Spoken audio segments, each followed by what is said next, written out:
Assalamualaikum warahmatullahi wabarakatuh. Perkenalkan kita di sini dari channel Senggol Bacot. Ya. Senggol bacotnya harus pakai gerakan lagi. Berarti gimana? Senggol. Bacot.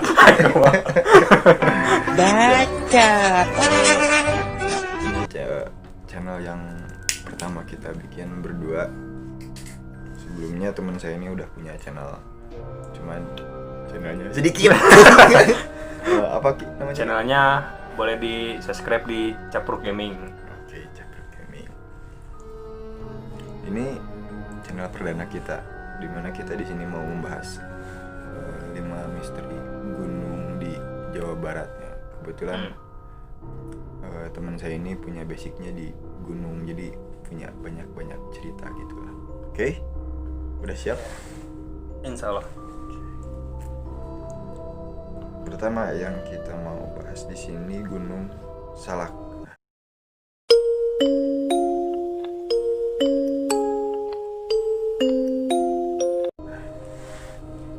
Pertama, kalau kamu dengar Gunung Salak, yang terbesit di pikiran apa sih? Beberapa tahun ke belakang lah. Apa yang pesawat itu loh. Oh, pesawat kecelakaan di situ ya. Oh iya.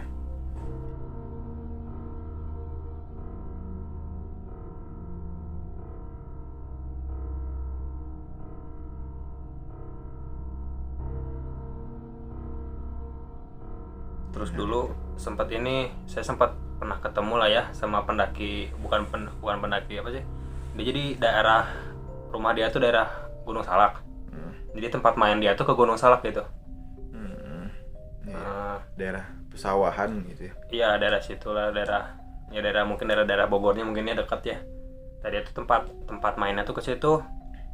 Kata dia kalau tiap dia ke situ tuh kayak suara-suara minta tolong kayak gitu tuh udah sering. Jadi maksudnya tuh udah nggak aneh gitu. Iya. Mana harus ekspresif ya. Iya. Minta tolong itu manusia atau enggak? Jadi kayak suara apa? Kayak suara samar-samar gitu loh. Suara samar-samar minta tolong gitu. Anak kecil. Oh, pokoknya campur aduk kata dia sih. Campur aduk juga. Jadi nggak selalu anak kecil atau apa gitu. Pokoknya orang aja. Terserah jin ya. Terserah jinnya mau jadi anak kecil, mau jadi orang tua. Goblok. Ya, itu Gunung Salak. Di sini ada satu deskripsi penjelasan tentang Gunung Salak itu ya. Meski indah, tapi Gunung Salak memiliki banyak mitos berkembang. Banyak sekali kejadian mistis di Gunung Salak. Kisah mistis Gunung Salak ini muncul sudah sejak zaman kolonial Belanda. Jadi dulu jinnya bukan cuman ke kita aja ngeganggu. Ke Belanda juga ya. Tapi ke orang Belanda juga ngeganggu. Tapi nggak tahu gimana bercandanya jin ke orang Belanda ya. Iya. Berarti emang udah dari dulu ya kisah mistis di Gunung Salak itu ya? Iya. Udah terkenal dari dulu. Jinnya makin tua tapi nggak mati kalau jin kayaknya. Kejadian mistis ini bertambah ketika beberapa pesawat jatuh. Iya. Tadi kata kecelakaan bahkan menghilang di Gunung Salak. Para pendaki mengaku sering melihat penampakan tentara, bayangan hitam dan macan bermata lebar saat mendaki. Bentar, kalau aku ngebayangin macan bermata lebar, kok jadinya lucu ya gitu. Kayak yang patung itu nanti. Apa sih macan apa sih? Cisewu ya.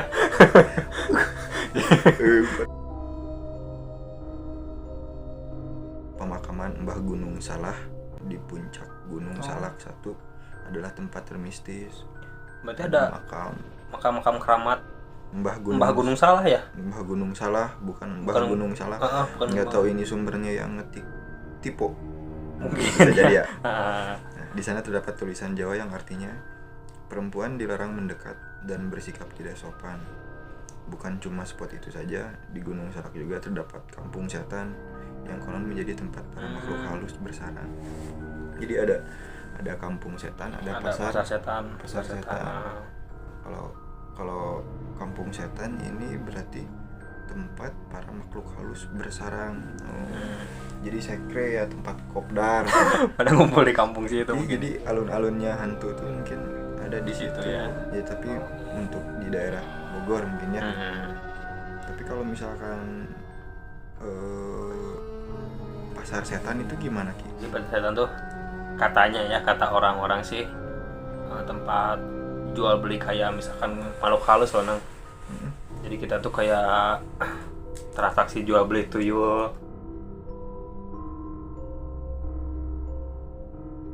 Oh di situ juga katanya ya, jual beli tuyul. Terus apa yang kayak buat pesugihan gitu. Jadi semuanya murni setan gitu atau ada perantaranya manusia gitu? Nggak tahu tak kalau itu, kayaknya masih ada perantaranya kayak misalkan dukun. Sebenarnya kita yang minta sama setan kan, kalau pesugihan gitu kan kita minta sama setan berarti. Iya. Ya uang, bukan si setan yang butuh uang kan? Iya, setan minta ke bapaknya. Bapaknya ya itu manusia dukun kayak gitu berarti. Mungkin punya setan. Iya. Tapi kebayang nggak kalau setan minta jajan gimana bilang ke bapaknya gitu? Nggak tahu. Pak minta uang, itu ada orang minta. Oh lumayan.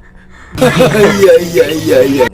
Tentang Gunung Salakmah kan kalau misalkan kita buka lagi atau bahasa Sundanya kita pesek lagi itu di Gunung Salak banyak banget hal-hal yang harus kalian tahu untuk ya dipelajari atau ada ibroh gitu di dalamnya, ada makna dari semua cerita-cerita di Gunung Salak itu.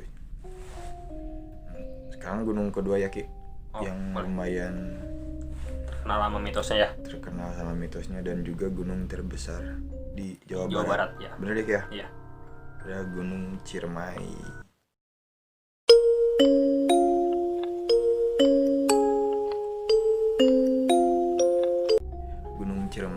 Gunung Ciremai itu ada di Kabupaten Kuningan dan Kabupaten Majalengka. Jadi perbatasan mungkin ya. Iya, jadi perbatasan antara Kuningan dan Majalengka itu. Gunung Ciremai dan mitos di dalamnya membuat bulu kuduk merinding.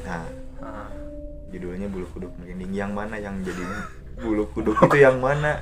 Dari dulu bulu kuduk tuh belum ada yang ngasih tahu jelas ya. Iya, bulu kuduk tuh yang mana kan? Iya, kan harus ada fisiknya gitu ya.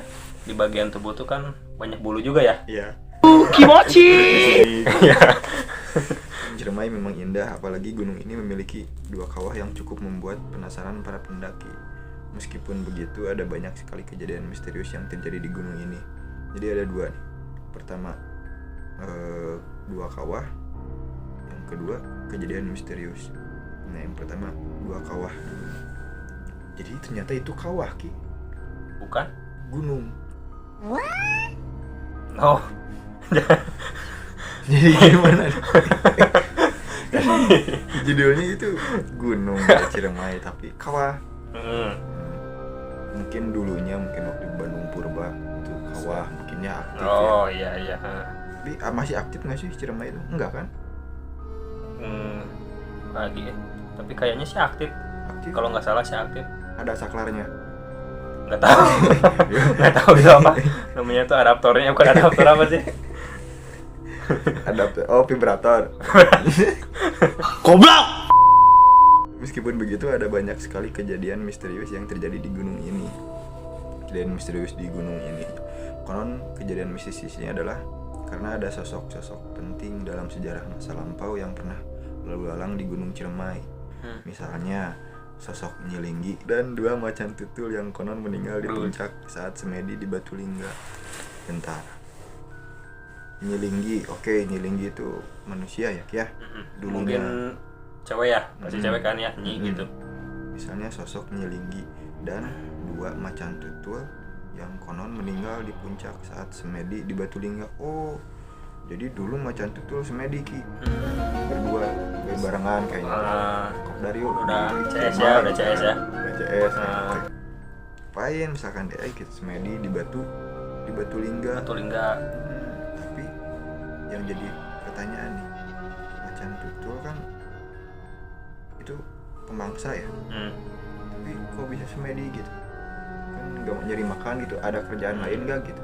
Terus kebayang juga sih semedinya kayak gimana gitu kan, kayak apa macan gitu terus semedi kayak gimana?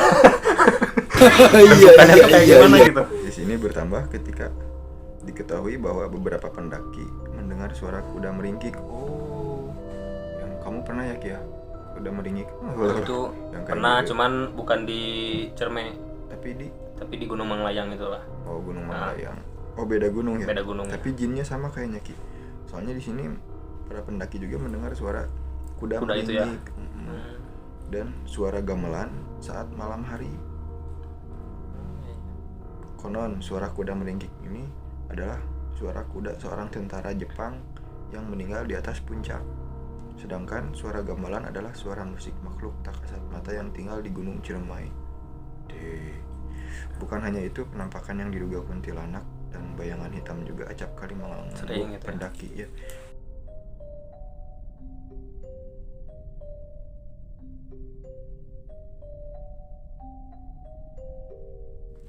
Oke. Itu tadi Gunung Ciremai. Berapa sih? 5.000 mdpl. Bener ya? 3.100 kalau nggak salah. Oh, kalau saya nggak ada. Nggak ada yang 5.000. Kalau Rinjani Paling sekitar 4.000 lah, nggak sampai 5.000 gitu. Kalau nggak salah ya. Masih terjangkau lah ya harganya ya. 5.000 sama 4.000. Iya, kamu pernah ke Ciremai? Kalau ke Cerme pernah, alhamdulillah sempat pernah ke sana lah. Emang apa sih nggak boleh? Sombong amat. Kalau kejadian sih alhamdulillah juga ya, belum pernah kejadian mistis di Cerme sih. Cuman yang terkenal tuh mitos di Cerme itu, jadi kalau kita kencing tuh kita nggak boleh langsung ke tanah. Makanya kalau di Cerme itu banyak air kencing kayak dibotolin, terus diplastikin, terus disimpan digantung-gantung di pohon gitu loh.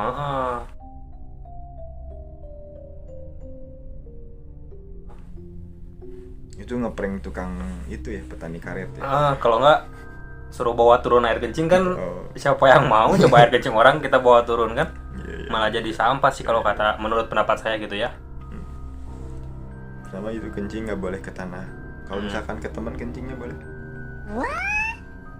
Nggak apa-apa kalau kayaknya itu sih jatuhnya kayak kurang ajar ya.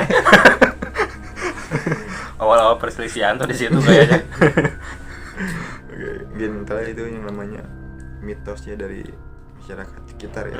Tapi emang kalau misalkan kita jaga alam, pasti alam juga ngejaga kita. Mungkin ya salah satunya kalau kita kencing kemana aja ya mungkin bau pesing mungkin ya.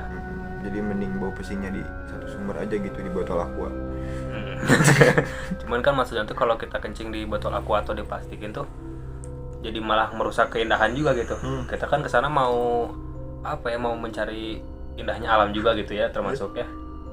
Kita malah saat ngedaki lagi capek-capek gitu, aja air kencing di pinggir kan. Iya. Jadi bagusnya kalau misalkan kita kencing gimana Ki? Kalau saya kemarin sih ya kencing aja, cuman maksudnya nggak kencing di tenda orang ya. Ada tenda orang kita kencingin gitu kan. Yang penting gak nyampe tanah dulu ya. Ya, terus kan selama-lamanya bau air kencing sih berapa lama gitu? Paling sehari 2 hari juga hilang mungkin. 1-2 tahun lah. Kalau saya sih belum pernah ke Ciremai. Cuman rencana mungkin ya. Jadi kita sana ya. Nanti kita ke sana. Kita cobain pipis di tenda ya. Nah orang Gunung Gede.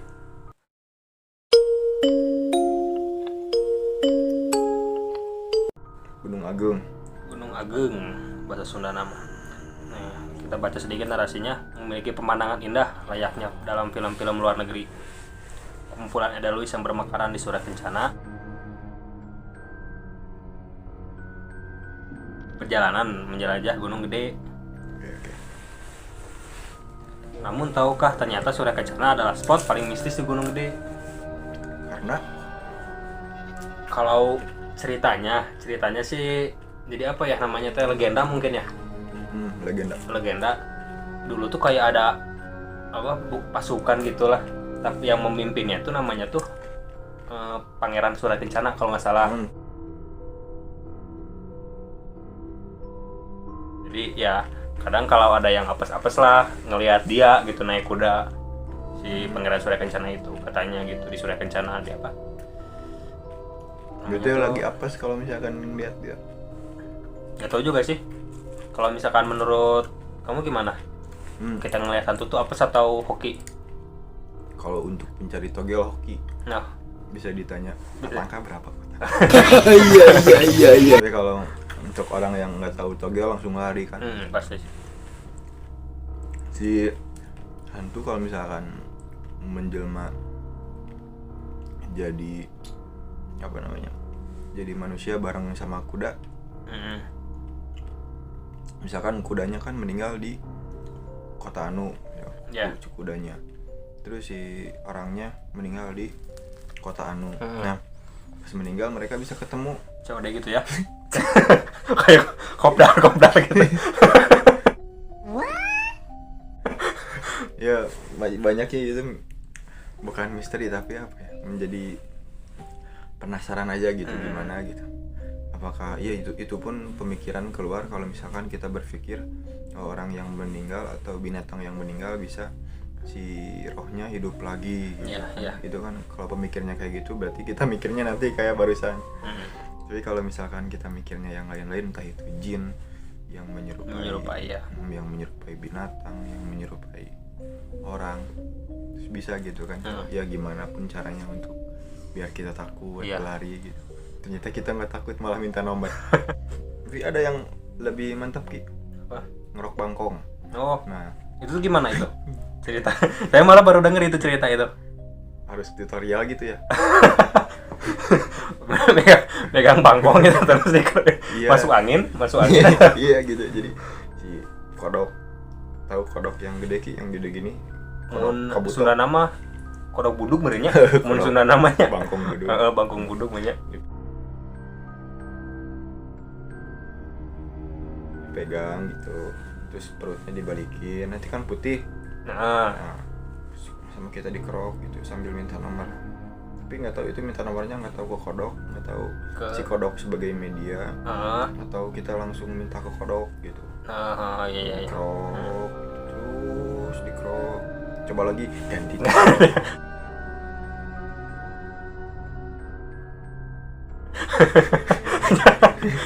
Silakan coba lagi katanya. Iya, ada banyak. Nanti kalau misalkan jong, coba lagi bacanya terus besok lagi. Nah, terus kalau misalkan lihat aku di YouTube ada yang tutorial ngerok bangkong, ada Ki ternyata Ki di YouTube. Jadi, emang udah ada juga ya? Udah di. Diajarin. Jadi yang keluar tuh kata mereka angka gitu. Padahal kalau misalkan menurut logika saya gitu yang lihat itu cuman urat-urat yang keluar setelah mereka kerok. Nah, jadi kan pori-porinya iya. Jadi membesar. Nah, terus membentuk angka gitu mungkin ya. Membentuk angka dan mereka pikir itu angka pemberian dari kodok. Cuman itu udah ada yang kebukti menang gak gitu? Nggak tahu, belum kayaknya. Kalau ada yang kebukti sih nyobain boleh. Siapa tahu menang kan? Soalnya itu yang bikin akun YouTube-nya setelah ngelok bangkong besoknya nggak ada lagi ngupload gitu, berarti kan nggak menang kan. Juga sih logikanya mah ya. Lagi ke gunung selanjutnya Ki, kamu lagi ya. Nah ini pasangannya Gunung Gede, itu Gunung Pangrango.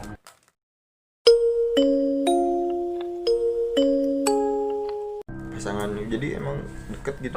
Jadi kita tuh kalau misalkan naik Gunung Gede Pangrango tuh masih satu jalur awalnya mah. Nanti udah mungkin berapa ya? 1/8 jalur lah. Jadi kita baru misah ada cabang gitu loh. 1/8 jalur. Terus. Tak kalah dari gunung mistis Gunung Gede, Gunung Pangrango juga memiliki mitos dan misteri yang mengerikan juga. Terdapat mitos bahwa setiap pendaki membaca in memoriam di Gunung Pangrango, maka pendaki itu akan tersesat.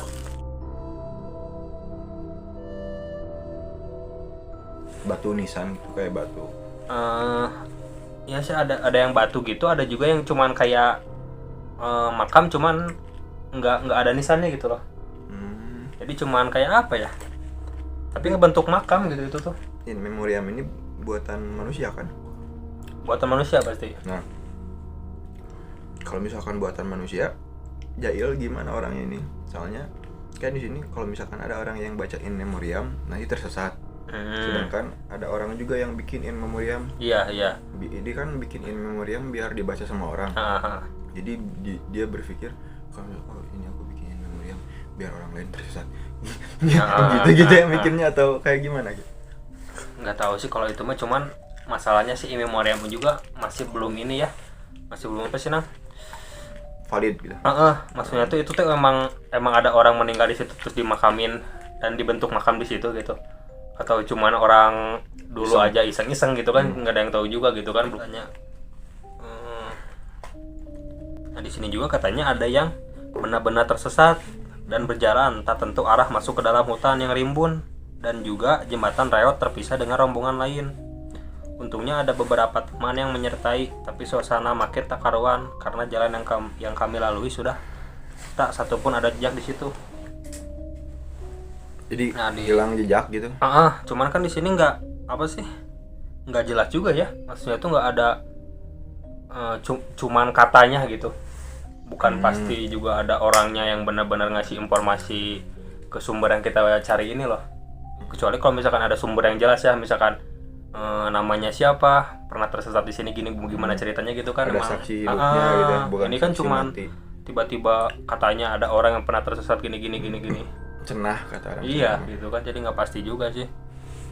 Nah ya kita juga kalau misalkan ya jadi orang ya harus pinter-pinter gitu kan ya, milah-milah ya, mana misteri, mana legenda, mana cerita, mana katanya gitu kan. Soalnya kalau orang-orang dulu juga mungkin nggak semuanya benar ya. Iya. Pasti ada juga yang jahil, ada yang mengada-ngada mungkin ya, mengada-ngada cerita. Iya sih, banyaknya pinter-pinter kita aja. Kalau misalkan nggak masuk akal dan pas kita kesana, oh ternyata tidak seperti yang orang lain katakan. Ada Edelweiss juga ya? Ada Edelweiss juga. Edelweiss tuh tumbuh di semua gunung Ki atau? Biasanya sih gunung yang ketinggian 2.500 atau 600 kalau nggak salah ya. Ketinggian 2.500 2.600 batasnya Edelweiss bisa tumbuh. Tumbuh liar gitu. Bunga abadi. Bunga abadi ya. Tapi emang benar nggak mati-mati itu. Ya. Jadi kalau kita udah misalkan ada yang di bawah gitu ya, bagus kita bawa gitu ke rumah, kecuali kita nggak boleh metik ya. Soalnya kan emang dilindungi juga ya. Jadi misalkan ada di bawah, kita bawa pulang lah buat kenang-kenangan. Misalkan yang udah jatuh, disimpan juga nggak akan mati tanpa air atau gimana juga. Tapi nggak ada harum, nggak ada harum atau apanya. Kalau itu yang macan, penampakan macan dan kuntilan. Oh iya, kuntilanan. Oh bukan kuntilanak ya? Kuntilanang, berarti. Oh cowoknya. Lanang tuh bahasa Jawa ya? Iya. Bahasa Jawanya cowok kan ya? Iya. Sama kuntilanang, kuntilanak. Kenapa nggak kuntilayu gitu ya? Konon orang-orang yang berbuat tidak sopan dan buang air sembarangan akan melihat penampakan itu di Gunung Pangrango. Bukan cuma di gunung, Ki. Iya sih. Kalau menurut saya, kalau misalkan mau orang tidak sopan dan buang air sembarangan, ya kita wajib bilang dia apokalip. Apokalip apa film gitu? Iya. Orang-orang apokalip gitu kan. Jadi udah aja nggak usah beli beras gitu, dia makan suruh di hutan aja nanti. Gimana ya? Cuman ya bukan nama di gunung aja gitu ya, maksudnya kita kencing sembarangan, apalagi ya setidaknya kita hargai mungkin ya, ya menghargai apapun yang ada di sana gitulah, terutama gunung gitu. Ya kalau kita misalkan gak sopan asal kencing aja ya pasti gimana ya maksudnya tuh. Gimana kalau misalkan aku jadi orang kaya Ki, semua gunung mau dikasih WC umum, MCK semuanya gratis, biar nggak ada orang yang pipis. Gak pipis sembarangan gitu ya. Tapi nanti di WC umum air pipisnya kemanain ya? Masukin ke rumah warga. Goblok. warga yang nampung gitu ya. Kan nggak mungkin. Oh jadi next aja, nggak usah bikin MCK ya. Next Ki. Next ke Gunung Halimun.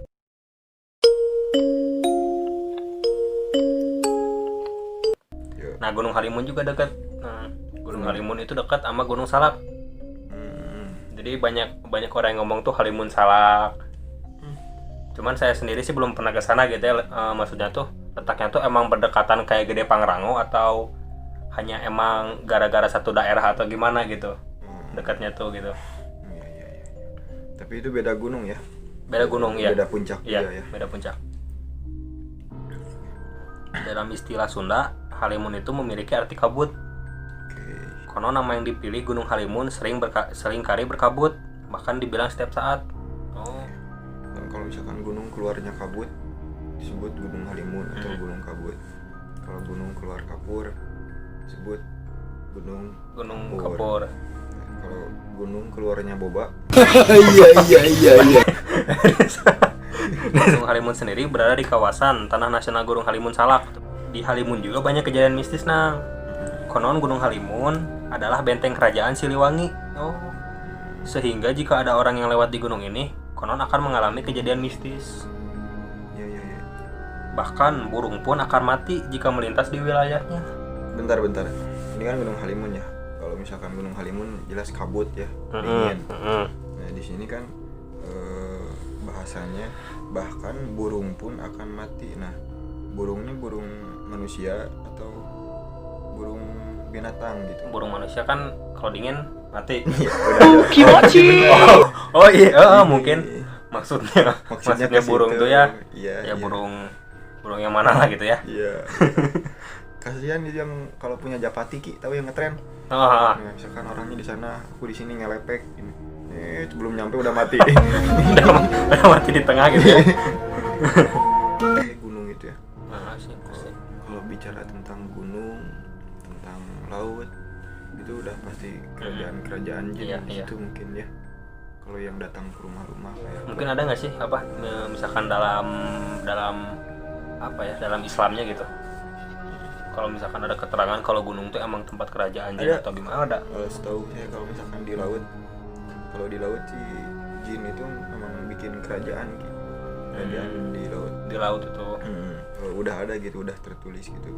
Dan si jin juga di situ tempat kumpul di mana membicarakan bagaimana caranya biar orang-orang ada yang biar bisa ikut sama mereka gitu. Kalau misalkan di riwayat itu ya. Tapi kalau masalah di gunung ada nggak? Atau cuman di laut itu gitu? Kalau di gunung aku belum pernah juga ya. Kata orang-orang dulu katanya iya gunung. Cuman emang terkenal ya kan makhluk-makhluk itu kan di gunung juga ya. Iya. Betul. Nah, dari lima kejadian mistis di gunung-gunung Jawa Barat ini, yang bisa kita ambil kesimpulannya apa ya kira-kira? Yang pertama satu berarti kalau menurut saya mau dimanapun kita, mau di rumah, mau di gunung, mau di laut, mau di mana, yang pertama kita jaga adab dan akhlak. Iya. Itu satu mungkin ya. Menurut kamu apalagi? Terus apalagi kita di tempat orang ya, maksudnya ya. Bukan tempat kita gitulah, di tempat orang ya. Seenggaknya kan kita harus menghargai juga ya. Jangan seenaknya lah. Misalkan kita sekarang contohnya kita bertamu gitu.